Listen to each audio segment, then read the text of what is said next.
Hello दोस्तों, welcome to my YouTube channel. आज हम लोग पढ़ेंगे क्लास 6 का एनसीईआरटी इतिहास हिस्ट्री चैप्टर नंबर 1, जिसका नाम है क्या, कब, कहाँ और कैसे। तो आज हम लोग पढ़ेंगे क्लास 6 का एनसीईआरटी का हिस्ट्री। ठीक है, हिस्ट्री पढ़ेंगे हम लोग चैप्टर नंबर 1 जिसका चैप्टर का नाम है क्या, कब, कहाँ और कैसे। तो जो नए हैं मेरे यूट्यूब चैनल पे, वो मेरे यूट्यूब चैनल को लाइक करें, सब्सक्राइब करें और अपने दोस्तों में शेयर करें। तो चलो वीडियो का स्टार्ट करते हैं। क्या, कब, कहाँ और कैसे। तो सबसे पहले रसीदा का सवाल है, जैसे कि आप चित्र में देख रहे होंगे। ये क्या, कौन है? रसीदा है। रसीदा का सवाल है। रसीदा बैठी अखबार पढ़ रही थी। अचानक उसकी निगाह एक सुर्खी पर पड़ी। 100 साल पहले। रसीदा जो थी बैठी एक अखबार पढ़ रही थी, तो अचानक उसकी निगाह एक सुर्खी पर पड़ती है जो 100 साल पहले लिखी हुई होती है। वह सोचने लगी कि यह कोई कैसे जान सकता है कि इतने वर्षों पहले क्या हुआ था। और रसीदा मन ही मन सोचने लगी कि कोई कैसे जान सकता है, कैसे पता लगा सकता है कि इतने वर्षों पहले क्या हुआ था। कैसे पता लगाएं? यह जानने के लिए कल क्या हुआ था, तुम रेडियो सुन सकते हो, टेलीविज़न देख सकते हो या फिर अखबार पढ़ सकते हो। अगर ये जानना चाहते हो कि कल क्या हुआ था, तुम रेडियो सुन के, टेलीविज़न के माध्यम से, न्यूज़ के माध्यम से, टेलीविज़न देख के या फिर अखबार पढ़ के आप ये पता लगा सकते हो कि कल क्या हुआ था। साथ ही यह जानने के लिए कि पिछले साल क्या हुआ था, तुम किसी ऐसे व्यक्ति से बात कर सकते हो जिसे उस समय की स्मृति हो। और जब तुम्हें पता लगाना हो कि पिछले साल क्या हुआ था, तो तुम किसी ऐसे व्यक्ति से बात कर सकते हो जो उस समय की क्या हो, स्मृति हो, यानी उन समय की बातें उसे, उस व्यक्ति को याद हो। उससे भी बात करके हम पिछले साल क्या, एक साल पिछले क्या हुआ उसके बारे में पता लगा सकते हैं। लेकिन बहुत पहले क्या हुआ था या कैसे जान सकते हैं? तो सबसे बड़ा सवाल है कि लाखों हज़ारों साल पहले क्या हुआ था, ये कैसे पता लगाया जा सकता है, कैसे जाना जा सकता है? यही सबसे बड़ा सवाल है। ठीक है, तो चलिए आगे बढ़ते हैं। अतीत के बारे में हम क्या जान सकते हैं? अतीत के बारे में हम क्या जान सकते हैं? अतीत उसे कहते हैं जो बीती हुई चीज़ें होती हो। जैसे लाखों हज़ार साल पहले लोग कैसे रहते थे, क्या खाते थे, उसके बारे में हम कैसे जानकारी इकट्ठा कर सकते हैं। तो अतीत के बारे में हम क्या जान सकते हैं? अतीत के बारे में कुछ जाना जा सकता है, जैसे लोग क्या खाते थे। अतीत के बारे में यानी हम लोग जान सकते हैं कि जैसे लोग क्या खाते थे, कैसे कपड़े पहनते थे, किस तरह के घरों में रहते थे। हम आखेटकों, यानी आखेटकों का मतलब शिकारियों, पशुपालकों, कृषकों, शासकों, व्यापारियों, पुरोहितों, शिल्पकारों, कलाकारों। शिल्पकार उसको कहते हैं जो पत्थरों पे क्या करते हैं, पत्थरों पे लिखने का काम करते हैं ना, जो कला बनाते हैं। कलाकारों, संगीतकारों या फिर वैज्ञानिकों के जीवन के बारे में जानकारियाँ हासिल कर सकते हैं। यही नहीं, हम यह भी पता कर सकते हैं कि उस समय बच्चे कौन कौन से खेल खेला करते थे। और हम ये भी जानकारी जुटा सकते हैं कि उस समय के जो बच्चे थे कौन कौन से खेल खेला करते थे, कौन सी कहानियाँ सुना करते थे अपने दादा से, अपने दादी से, कौन कौन सी कहानियाँ सुना करते थे, कौन से नाटक देखा करते थे या फिर कौन कौन से गीत गाते थे। तो ये सब चीज़ों के बारे में हम लोग जानकारी इकट्ठा कर सकते हैं कि पहले के लोग कैसे खाते थे, कैसे कपड़े पहनते थे, कैसे घरों में रहते थे और कौन कौन से शिकारी करते थे, कौन कौन से जानवर का शिकार करते थे। ठीक है, और पहले के बच्चे कौन कौन से खेल खेला करते थे। इन सारी चीज़ों के बारे में हम लोग जानकारी प्राप्त कर सकते हैं। चलिए आगे बढ़ते हैं। लोग कहाँ रहते थे? अब सबसे बड़ा सवाल है कि अतीत में जो थे, बहुत साल पहले के लोग कहाँ रहते थे। मानचित्र 1 पृष्ठ 2 में नर्मदा नदी का पता लगाओ। ठीक है, नीचे एक मानचित्र दिया गया है भारत का, उसमें बोल रहा है कि नर्मदा नदी का पता लगाओ। कई लाख वर्ष पहले से लोग इसी नदी के तट पर रह रहे हैं। और नर्मदा नदी के तट पर लाखों हजारों साल पहले, कई लाखों वर्ष पहले लोग इसी नदी यानी नर्मदा नदी के तट पर रह रहे थे। यहाँ रहने वाले आरामिक लोगों में से कुछ कुशल संग्राहक थे। और आरंभिक लोग जो थे यहाँ जो नर्मदा नदी के तट पर रह रहे थे, वो एक अच्छे कुशल संग्राहक थे जो आसपास के जंगलों की विशाल संपदा से परिचित थे। और ये सारे लोग जंगलों की विशाल संपदा के बारे में अच्छी भली भांति जानते थे। अपने भोजन के लिए वे जड़ों, फलों तथा जंगल के अन्य उत्पादों का यहीं से संग्रह किया करते थे। जो नर्मदा नदी के तट पर हजारों साल पहले लोग रहते थे, वो एक अच्छे कुशल संग्राहक थे और अपने ज़रूरत की चीज़ों का जो है जंगलों से फल, जड़ और अपने अजीब जो संसाधन थे जो उपयोगी में होते थे, उसको क्या करते थे, जंगलों से संग्रह यानी जमा करते थे। यहीं से संग्रह क्या करते थे, वे जानवरों का आखेट यानी शिकार भी करते थे और जानवरों का भी शिकार करते थे। तो चलिए पहले मानचित्र में जो है नर्मदा नदी का पता लगाते हैं, जहाँ पे हजारों साल पहले लोग इसी नदी के तट पर रहते थे। जैसा कि आप देख सकते हैं नर्मदा नदी कहाँ पे है, तो ये रहा नर्मदा नदी। इसी नदी के तट पर हजारों साल पहले लोग रहा करते थे, जो कि एक कुशल संग्राहक थे। अपनी ज़रूरत की चीज़ें जो है जंगलों से जमा किया करते थे और जंगलों में शिकारी भी करते थे, जानवरों को मारते भी थे। चलिए आगे बात कर लेते हैं। अब तुम उत्तर पश्चिम के सुलेमान और किरथर पहाड़ियों का पता लगाओ, ठीक है। तो किसी भी मानचित्र को देखने से पहले, समझने से पहले जो है दिशा का ज्ञान होना बहुत ज़रूरी है, ठीक है। दिशा का जो ज्ञान होना बहुत ज़रूरी है। तो सबसे पहले उसके बारे में बात कर लेते हैं कि ये जो होता है उत्तर होता है, और ये जो होता है दक्षिण होता है, और ये जो होता है पूरब, और ये जो कहलाता है पश्चिम कहलाता है। तो उत्तर, दक्षिण, पूरब और पश्चिम किसी भी मैप को समझने के लिए इस दिशा का ज्ञान होना बहुत ही ज़रूरी है, ठीक है। उत्तर, दक्षिण, पूरब और पश्चिम। तो चलिए आगे बढ़ते हैं। अब तुम उत्तर पश्चिम के सुलेमान और किरथर पहाड़ियों का पता लगाओ। इस दिए हुए मानचित्र में बोल रहा है कि उत्तर पश्चिम में जैसा कि आप समझ सकते हैं चित्र के माध्यम से, उत्तर पश्चिम में सुलेमान और किरथर पहाड़ियों का पता लगाओ। तो किरथर और सुलेमान की जो पहाड़ी है ये है, ठीक है, उत्तर पश्चिम में। जैसे कि ये क्या है, उत्तर, दक्षिण, पूरब और यह पश्चिम। तो बोल रहा है कि उत्तर पश्चिम के सुलेमान और किरथर पहाड़ियों, यानी उत्तर और पश्चिम कौन हुआ, उत्तर और पश्चिम ये हुआ, उत्तर जो पश्चिम ये हुआ। तो उत्तर पश्चिम में आप देख सकते हैं कौन कौन से पहाड़ी है, सुलेमान और किरथर की पहाड़ी है, किरथर और सुलेमान की पहाड़ी। इसी क्षेत्र में कुछ ऐसे स्थान हैं जहां लगभग 8,000 वर्ष पूर्व स्त्री पुरुष ने सबसे पहले गेहूं तथा जौ जैसी फसलें उपजाना आरंभ किया। तो सुलेमान और किरथर की जो पहाड़ी है, यहीं पे सबसे पहले गेहूं और जौ की फसल उगाना आरंभ किया गया था।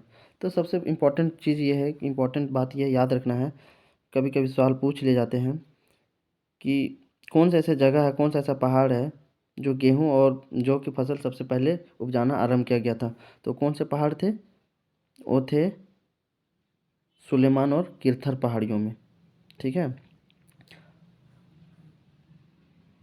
उन्होंने भेड़, बकरी और गाय, बैल जैसे पशुओं को पालतू बनाना शुरू किया, और भेड़, बकरी, गाय, बैल जैसे पशुओं को अपना पालतू बनाना शुरू किया।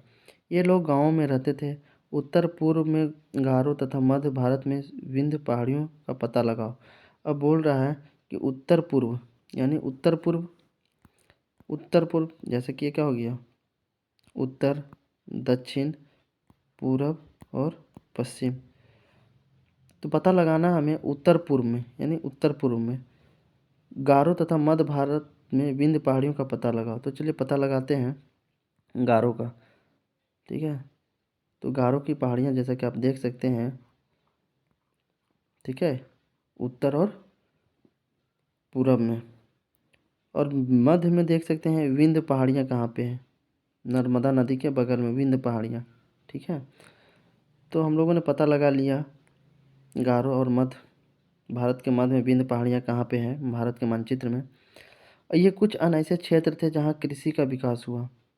तो जो कृषि का सबसे पहले विकास जो हुआ गारो तथा मध्य भारत में विंध्य पहाड़ियों से ही कृषि का शुरुआत हुआ, जहाँ सबसे पहले चावल उपजाया गया और सबसे पहले जो है चावल की खेती की गई। तो ये भी सवाल बहुत इंपॉर्टेंट है, कभी पूछा जाता है कि चावल की जो खेती है सबसे पहले कहाँ उपजाया गया था, तो वो है उत्तर पूर्व में गारो तथा मध्य भारत में विंध्य पहाड़ियों में। ठीक है, चलिए अब आगे बढ़ते हैं। मानचित्र पर सिंधु तथा इसकी सहायक नदियों का पता लगाने का प्रयास करो। मानचित्र पर जो सिंधु नदी है और उसकी सहायक नदियाँ कौन कौन सी है उसके बारे में चलिए पता लगाते हैं, देखते हैं। थोड़ा मैं इसको जूम कर देता हूँ ताकि आपको अच्छे से दिखाई दे कि सिंधु नदी कौन कहाँ पे है और उसकी सहायक नदियाँ कौन कौन सी हैं। तो जैसा कि आप यहाँ पे चित्र पे देख सकते हैं, ये सिंधु नदी है। ठीक है, और इसकी जो सहायक नदियाँ हैं 5, झेलम नदी, चेनाब नदी, रावी नदी, ब्यास नदी और सतलज नदी। तो ये सारी क्या हैं, सिंधु नदी की सहायक नदियाँ हैं, जैसा कि आप देख सकते हैं। तो चलिए आगे बात करते हैं।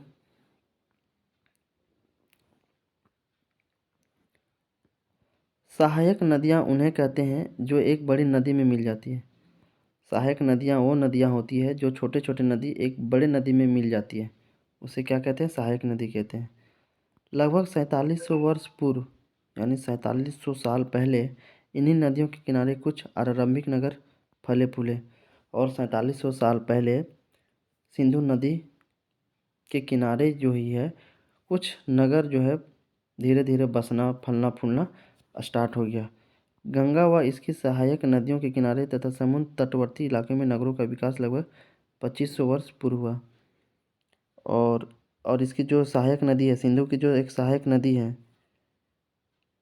सिंधु की सहायक नदियाँ जो भी है जो 5 हम लोगों ने पढ़ा, तो उसी नदी के किनारे तट पर जो है समुद्री तट पर धीरे धीरे नगरों का विकास लगभग 2500 साल पहले होना प्रारंभ हो गया था। गंगा तथा इसकी सहायक नदी सोन का पता लगाओ। तो मानचित्र में आप देख सकते हैं कि गंगा तथा इसकी जो सहायक नदी है सोन कहाँ पे है। चलिए पता लगाते हैं। गंगा तथा इसकी सहायक नदी सोन सोन नदी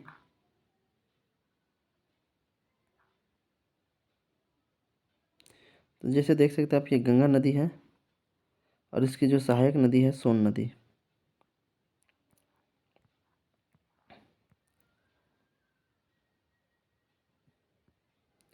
गंगा के दक्षिण में इन नदियों के आसपास का क्षेत्र प्राचीन काल में मगध प्राचीन काल में क्या था, वो मगध के नाम से जाना जाता था।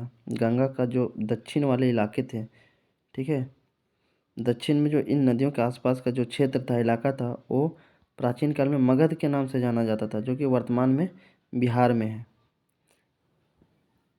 ठीक है, तो प्राचीन काल में मगध के नाम से जाना जाता था जो अभी बिहार में है। बिहार में नाम से जाना जाता था। इसके शासक बहुत शक्तिशाली थे और उन्होंने एक विशाल राज्य स्थापित किया था। और इसके शासक जो थे बहुत ही शक्तिशाली माने जाते थे और उन्होंने एक विशाल राज्य का स्थापित किया था। और देश के अन्य हिस्सों में भी ऐसे राज्यों की स्थापना की गई थी और देश के अन्य कई राज्यों में भी ऐसे शक्तिशाली विशाल राज्य स्थापित किया गया था। लोगों ने सदैव उपमहाद्वीप के एक हिस्से से दूसरे हिस्से तक यात्रा की। कभी कभी हिमालय जैसे ऊंचे पर्वतों पहाड़ियों रेगिस्तान नदियों तथा समुद्र के कारण यात्रा जोखिम भरी होती थी। और लोग जो है सदैव उपमहाद्वीप में जो लोग रहते थे हमेशा एक हिस्से से दूसरे हिस्से तक यात्रा करना पड़ता था उन लोगों को। जैसे कभी कभी हिमालय जैसे ऊंचे पर्वतों पहाड़ियों रेगिस्तान नदियों तथा समुद्रों के कारण यात्रा जोखिम भरी होती थी। पहले एक जगह से दूसरे जगह यात्रा करना बड़ी जोखिम भरा काम होता था, क्योंकि बहुत बड़े बड़े पहाड़ी हुआ करते थे नदियाँ हुआ करती थी। फिर भी यह यात्रा उनके लिए असंभव नहीं था, फिर भी जो है असंभव नहीं था, किसी न किसी तरीके से उन लोग यात्रा एक जगह से दूसरी जगह कर ही लेते थे। अतः कभी लोग काम की तलाश में तो कभी प्राकृतिक आपदाओं के कारण एक स्थान से दूसरे स्थान जाया करते थे और कभी कभी काम के तलाश में अपनी जीविका चलाने के लिए या तो कभी कभी जो होता था प्राकृतिक आपदा हो जाता जैसे सुनामी बाढ़ भूकंप, इन कारणों की वजह से भी एक स्थान से दूसरे स्थान उन लोगों को ट्रैवल करना पड़ता था। कभी कभी सेनाएं दूसरे क्षेत्रों पर विजय हासिल करने के लिए जाती थीं, और जो सेना लोग भी था कभी कभी एक जगह से दूसरी जगह विजय प्राप्त करने के लिए लोग भी जाया करता था। इसके अतिरिक्त व्यापारी कभी काफिले में तो कभी जहाज़ों में अपने साथ मूल्यवान वस्तुएं लेकर एक स्थान से दूसरे स्थान जाते रहते थे, और कभी कभी जो है जहाज़ के माध्यम से व्यापारी लोग अपने कीमती सामान को लेकर एक स्थान से दूसरे स्थान भी जाते थे। धार्मिक गुरु लोगों को शिक्षा और सलाह देते हुए एक गांव से दूसरे गांव तक, एक कस्बे से दूसरे कस्बे जाया करते थे। और जो धार्मिक गुरु लोग थे वो शिक्षा और सलाह देने के लिए एक गांव से दूसरे गांव, एक कस्बे से दूसरे कस्बे जाया करते थे। कुछ लोग नए और रोचक स्थानों को खोजने की चाह में उत्सुकता भी यात्रा किया करते थे। जैसे किसी लोग को होता है ना कि नई नई जगह पे नई नई चीज़ें को खोज करना, तो उसमें भी क्या होता था, प्राचीन काल में भी कुछ ऐसे लोग थे जो नई नई जगहों के बारे में खोजने के लिए उत्सुक हुआ करते थे। तो वो नए नए जगह खोजने के लिए भी एक जगह से दूसरी जगह यात्रा करते थे। इन सभी यात्राओं से लोगों को एक दूसरे के विचारों को जानने का अवसर मिला। आज लोग यात्रा क्यों करते हैं? सबसे बड़ा सवाल है कि आज जो है लोग यात्रा क्यों करते हैं? इसलिए यात्रा करते हैं क्योंकि बहुत सारे लोगों को एक नई नई जगहों पे नई नई चीज़ों को देखना सीखने सीखने का उत्सुक होता है। इसीलिए लोग एक जगह से दूसरी जगह यात्रा करते हैं, और भी बहुत सारी चीज़ें, बहुत से सारे कारण होते हैं जो एक लोग एक जगह से दूसरी जगह पलायन करते हैं, यात्रा करते हैं। एक बार फिर से मानचित्र एक को देखो। पहाड़ियाँ, पर्वत और समुद्र इस महाद्वीपों की प्राकृतिक सीमा का निर्माण करते हैं। और जो भी पहाड़ियाँ, पर्वत, समुद्र है, ये क्या है, उपमहाद्वीपों की प्राकृतिक सीमा का बाउंड्री यानी बाउंड्री का निर्माण करता है। हालांकि लोगों के लिए इन सीमाओं को पार करना आसान नहीं था। बड़े बड़े पर्वत, नदी, समुद्र होने की वजह से इन सीमाओं को पार करना, बाउंड्री को पार करना इतना आसान नहीं था। जिन्होंने ऐसा चाहा वे ऐसा कर सके। वे पर्वतों की ऊंचाई को छू सके तथा गहरे समुद्रों को पार कर सके। और कुछ ऐसे लोग थे जो पहाड़ की ऊंचाइयों को भी छू सके, समुद्र को भी एक जगह से दूसरी जगह में जाने के लिए समुद्र के माध्यम से भी, समुद्र के रास्ते से भी पार कर गए। उपमहाद्वीप के बाहर से भी कुछ लोग यहाँ आए और यहीं बस गए, और उपमहाद्वीप से भी जो बाहर के लोग भी कुछ आए और धीरे धीरे यहीं पर क्या हो गया, बसना स्टार्ट कर दिए। लोगों के इस आवागमन ने हमारी संस्कृति परंपराओं को समृद्ध किया।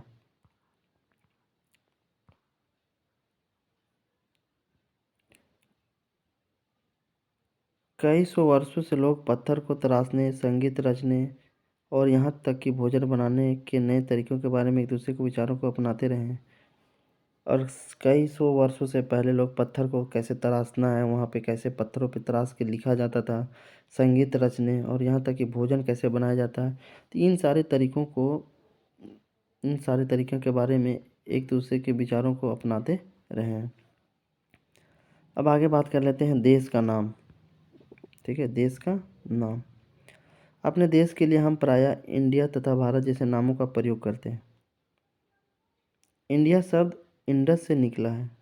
इंडिया शब्द जो है इंडस से निकला है, जिसे संस्कृत में सिंधु कहा जाता है। जो हम अपने भारत को इंडिया और भारत के नाम से जानते हैं, प्रयोग करते हैं, तो जानना ये रोचक तथ्य है कि इंडिया शब्द जो है इंडस से निकला है, जिसे संस्कृत में सिंधु कहा जाता है। और सिंधु इसलिए कहा जाता है क्योंकि जो सिंधु नदी थे, तो वही सिंधु नदी और उसके सहायक जो नदियाँ, उसी के समुद्री तट के आसपास में लोग धीरे धीरे क्या हुआ था, हजारों साल पहले नगर का फलना फूलना, लोगों का बसना स्टार्ट हो गया था। अपने एटलस में ईरान और यूनान का पता लगाओ। लगभग 2500 वर्ष पूर्व उत्तर पश्चिम की ओर से आने वाले ईरानियों और ऊरानियों ने सिंधु को हिंदोस अथवा इंदोस और इस नदी के पूर्व में स्थित भूमि प्रदेश को इंडिया कहा। और उत्तर पश्चिम से जो आने वाले ईरानी लोग थे, ईरानी और यूनानी लोग थे, तो सिंधु को इंदोस अथवा इंदोस कहना स्टार्ट कर दिया। एक्चुअली का बात ये था ना, ईरानी और यूनानी लोग जो थे तो इंदोस को जो प्रोनाउंसिएशन करते थे, उच्चारण करते थे, वो हिंदोस कहते थे। इंदोस को हिंदोस कहते थे। तो इस नदी के पूर्व में स्थित भूमि प्रदेश को इंडिया कहा गया। तो इस तरीके से इसका नाम, भारत का नाम जो है इंडिया पड़ा। भारत नाम का प्रयोग उत्तर पश्चिम में रहने वाले लोगों के एक समूह के लिए किया जाता था। और भारत नाम का प्रयोग जो है उत्तर पश्चिम में रहने वाले लोगों के एक समूह के लिए किया जाता था। जो भी उत्तर पश्चिम में लोग रहते थे नदी समुद्र तट के किनारे, तो एक समूह रहा करता था। उस समूह के लिए जो है भारत नाम का प्रयोग किया जाता था, जिससे कहा जाता है कि भारत का नाम भारत पड़ा। तो इस भारत की वजह से इस समूह का उल्लेख संस्कृत के आरंभिक लगभग 35 वर्ष पुरानी कृति ऋग्वेद में भी मिलता है। और इसका साक्ष्य जो है कृति ऋग्वेद में भी मिलता है। बाद में इसका प्रयोग देश के लिए होने लगा। तो चलिए आगे बढ़ते हैं। आगे बढ़ने से पहले इस यहाँ पे दिए हुए बॉक्स के बारे में हम लोग पढ़ लेते हैं, पता लगा लेते हैं कि आखिर ये क्या है। ठीक है।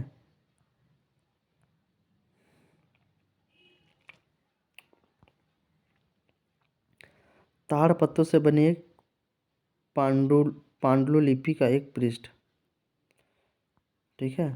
ताड़ का पत्ता जो होता है, यह पांडुलिपि लगभग 1000 वर्ष पहले लिखी गई थी। कितना? 1000 वर्ष पहले लिखी गई थी ये। किताब बनाने के लिए ताड़ के पत्तों को काटकर उनके अलग अलग हिस्सों को एक साथ बांध दिया जाता था। भुर्ज पेड़ की छाल से बनी ऐसी ही एक पांडुलिपि को तुम यहाँ देख सकते हो। तो पहले क्या करते थे ना, पांडुलिपि लगभग 1000 वर्ष पहले लिखी गई थी। तो किताब बनाने के लिए ताड़ के पत्तों को काटकर उनके अलग अलग हिस्सों को एक साथ बांधा जाता था। उसके बाद उस पर कुछ लिखा जाता था।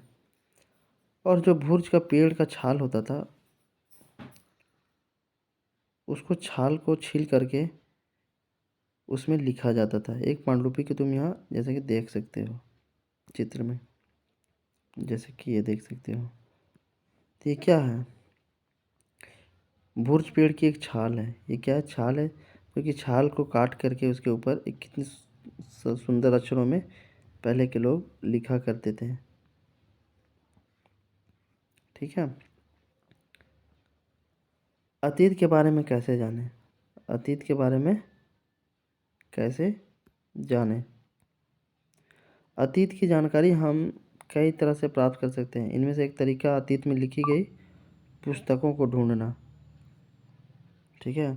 अतीत के बारे में हम बहुत सारे ऐसे साक्ष्य हैं जिसके जानकारी हासिल कर सकते हैं। उनमें से एक तरीका है अतीत में लिखी गई पुस्तकों को ढूंढना और पढ़ना। जो पुराने समय में जो किताबें लिखी गई है, उस किताबों को पढ़ करके हम अतीत के बारे में जानकारी प्राप्त कर सकते हैं। ये पुस्तकें हाथ से लिखी होने के कारण पांडुलिपि कही जाती हैं। और ये जितनी सारी किताबें थी अतीत में लिखी हुई, वो सारे हाथ से लिखी हुई होती थी। तो हाथ से लिखे होने के कारण इसको पांडुलिपि कही जाती थी। अंग्रेजी में पांडुलिपि के लिए प्रयुक्त होने वाला मैन्युस्क्रिप्ट शब्द लैटिन शब्द मेनू, जिसका अर्थ हाथ है। ठीक है। तो पांडुलिपि जो है हाथ से लिखे होने की वजह से इसे पांडुलिपि कहा जाता था। लेकिन इसी को अंग्रेजी में जो है मैन्युस्क्रिप्ट कहा जाता था, जो कि एक लैटिन शब्द था, मैन्यू से लाया गया था, यानी मैन्यू से, जिसका अर्थ होता था हाथ। हाथ है, यानी हाथ से निकला हुआ है, हाथ से लिखना। ये पांडुलिपियाँ प्रायः ताड़ पत्तों अथवा हिमालय क्षेत्र में उगने वाली भुर्ज नामक पेड़ की छाल से विशेष तरीके से तैयार भोजपत्र पर मिलती थी। तो ताड़ का और भुर्ज नाम का जो पेड़ का छाल होता था, ताड़ के पत्ते जो होते थे, उन सब चीज़ों पे लिखा जाता था।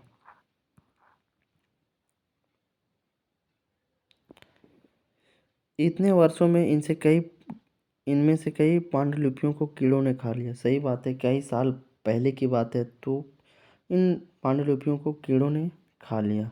दीमक जो होती है धीरे धीरे देखते हैं क्या करता है, किताबों को, किताब के पेजों को खा जाती है। उसी तरीके से इतने साल पुरानी पांडुलिपि है, तो जाहिर से है कीड़ा जो है इसे धीरे धीरे खा लिया होगा तथा कुछ नष्ट कर दी गई। फिर भी ऐसी कई पांडुलिपियाँ आज भी उपलब्ध हैं, प्रायः ये पांडुलिपियाँ मंदिरों और विहारों में प्राप्त होती हैं। इन पुस्तकों में धार्मिक मान्यताओं व व्यवहारों, राजाओं के जीवन, औषधियों तथा विज्ञान आदि सभी प्रकार के विषयों की चर्चा मिलती है। और इस पांडुलिपि में जो है अतीत के पुस्तकों में धार्मिक मान्यताओं, व्यवहारों, राजाओं के जीवन यानी राजा लोग कैसे रहते थे, औषधियाँ यानी जड़ी बूटी के बारे में कि कौन से पहले के लोग जो है कौन सी बीमारी में कौन सी जड़ी बूटियों का इस्तेमाल करते थे तथा विज्ञान आदि सभी प्रकार के विषयों की चर्चा मिलती है। इनके अतिरिक्त हमारे यहाँ महाकाव्य, कविताएँ तथा नाटक भी हैं। इनमें से कई संस्कृत में लिखे हुए मिलते हैं, जबकि अन्य प्राकृत और तमिल में। प्राकृत भाषा का प्रयोग आम लोग करते थे और जो प्राकृत भाषा का इस्तेमाल जो है पुराने ज़माने में जो एक सरल व्यक्ति हुआ करते थे, जो नॉर्मल अपना जीवन यापन करते थे, तो उन लोग जो थे वो अपना प्राकृत भाषा का इस्तेमाल किया करते थे। हम अभिलेखों का भी अध्ययन कर सकते हैं। ऐसा लेख पत्थर अथवा धातु जैसी अपेक्षाकृत कठोर सतहों पर उत्कीर्ण किए गए मिलते हैं। और अभिलेखों का भी अध्ययन हम कर सकते हैं।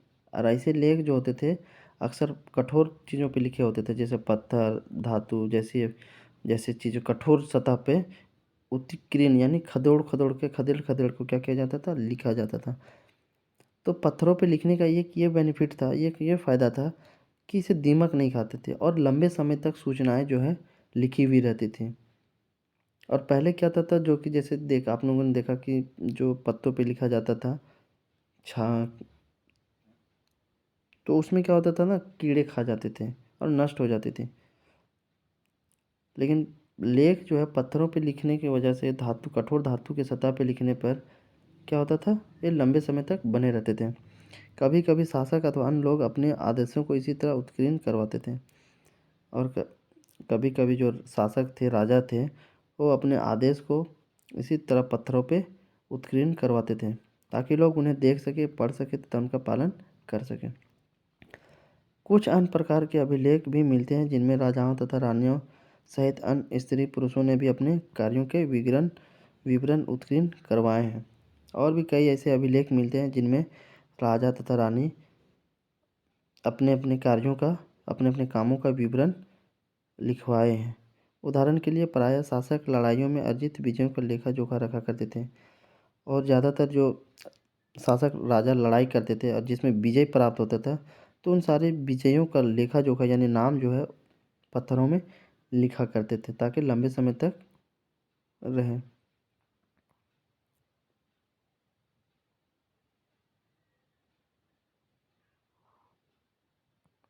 क्या तुम बता सकती हो कि कठोर सतह पर लेख लिखने के क्या लाभ थे? तो इसको हम छोटे से जवाब दे सकते हैं कि इसका ये लाभ था कि काफ़ी लंबे समय तक रहता था। ऐसा करवाने में क्या-क्या कठिनाइयाँ होती थी? बहुत सारी कठिनाइयों का सामना करना पड़ता था। इसके अतिरिक्त अन्य कई वस्तुएं अतीत में बनी और प्रयोग में लाई जाती थी। ऐसे वस्तुओं का अध्ययन करने वाला व्यक्ति पुरातत्वविद कहलाता है। जैसे जो पुरानी चीज़ों के बारे में जो जानकारी इकट्ठा करता है, जैसे पुरानी इमारतों के बारे में, पुराने जो सामान थे उसको इस्तेमाल कैसे किया जाता था। तो उन सारी चीज़ों का जो जानकारी अध्ययन करता है, करने वाला जो व्यक्ति होता है उसको पुरातत्वविद कहते हैं। पुरातत्वविद पत्थर और ईंट से बनी इमारतों के अवशेषों, चित्रों तथा मूर्तियों का अध्ययन करते हैं। और ये जो होते हैं इमारतों के अवशेष, चित्र तथा मूर्तियों का अध्ययन करते हैं। वे औजारों, हथियारों, बर्तनों, आभूषणों के बारे में भी तथा सिक्कों के प्राप्ति के लिए छानबीन तथा खुदाई भी करते हैं। तो पुरातत्व का ये जो व्यक्ति होता है, पुरातत्व व्यक्ति होता है, उसका जो होता है बेसिकली पुरानी चीज़ों पे इंटरेस्ट होता है, जानकारी इकट्ठा करता है, अध्ययन करता है, चित्र का, अवशेष का, इमारतों का, ठीक है।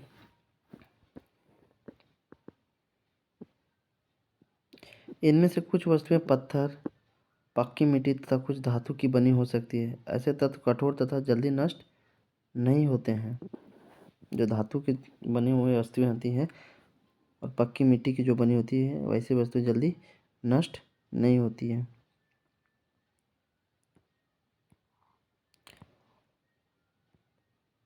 पुरातत्ववादी जानवरों, चिड़ियों तथा मछलियों की हड्डियाँ भी ढूंढते हैं। और जो पुरातत्वविद होते हैं वो जानवरों, चिड़ियों तथा मछलियों की हड्डियाँ भी ढूंढते हैं और उससे जानकारी प्राप्त करते हैं। इससे उन्हें यह जानने में मदद मिलती है कि अतीत में लोग क्या खाते थे, और इससे ये जानकारी मिलता है कि अतीत के लोग क्या खाते थे और कैसे रहते थे। वनस्पतियों के अवशेष बहुत मुश्किल से बच पाते हैं। यदि अन्न के दाने अथवा लकड़ी के टुकड़े जल जाते हैं तो वे जले हुए रूप में बचे रहते हैं।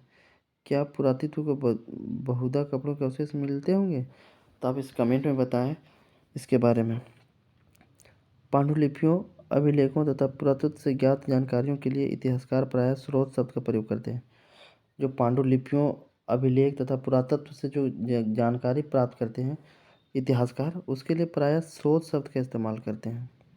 इतिहासकार उन्हें कहते हैं जो अतीत का अध्ययन करते हैं। और इतिहासकार किसे कहते हैं? जो अतीत का अध्ययन करते हैं, यानी बीती हुई चीज़ों को, पुरानी चीज़ों के बारे में अध्ययन करते हैं। स्रोत के प्राप्त होते ही अतीत के बारे में पढ़ना बहुत रोचक हो जाता है, क्योंकि इन स्रोतों की सहायता से हम धीरे धीरे अतीत का पूर्ण निर्माण करते जाते हैं। अतः इतिहासकार तथा पुरातत्व उन जासूसों की तरह है जो इन सभी स्रोतों का प्रयोग सुराग के रूप में कर अतीत को जानने का प्रयास करते हैं। ठीक है।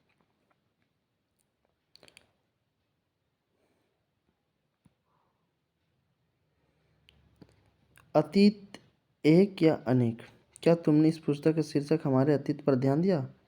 यहाँ अतीत शब्द का प्रयोग बहुवचन के रूप में किया गया। ऐसा इस तथ्य की ओर ध्यान दिलाने के लिए किया गया कि अलग अलग समूह के लोगों के लिए इस अतीत के अलग अलग मायने थे।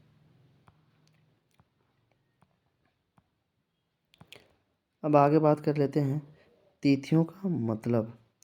अगर कोई तुमसे तिथि के विषय में पूछे तो तुम शायद उस दिन की तारीख, माह, वर्ष, जैसे कि 2000 या इसी तरह का कोई और वर्ष बताओगी। वर्ष की यह गणना ईसाई धर्म प्रवर्तक ईसा मसीह के जन्म की तिथि से की जाती है। ठीक है, ईसा मसीह के जन्म से ही जो है, इस धर्म प्रवर्तक ईसा मसीह के जन्म की तिथि से ही की जाती है। अतः 2000 वर्ष कहने का तात्पर्य ईसा मसीह के जन्म के 2000 वर्ष के बाद से है। यानी 2000 वर्ष कहने का तात्पर्य यह है कि ईसा मसीह का जब जन्म हुआ था तो ईसा मसीह के जन्म के 2000 वर्ष के बाद से है। ईसा मसीह के जन्म के पूर्व की सभी तिथियां ईसा पूर्व लिखाई जाती है। मान के चलो ये जो है ईसा मसीह का जन्मदिन है। ठीक है, तो इससे पहले जो होगा लिखा जाएगा ईसा मसीह का पूर्व हो जाएगा। यानी इधर की जो तिथियां होगी उसको बोलेंगे ईसा पूर्व, यानी ईसा से पहले, यानी ईसा मसीह के जन्म से पहले के रूप में जानी जाती है। इस पुस्तक में हम 2000 को अपना आरंभिक बिंदु मानते हुए वर्तमान से पूर्व की तिथियों का उल्लेख करेंगे। और इधर जो होगी ईसा मसीह के जन्म के बाद क्या होता है? ईसा ईसा बाद होता है, इधर इसे ईसा पूर्व कहते हैं।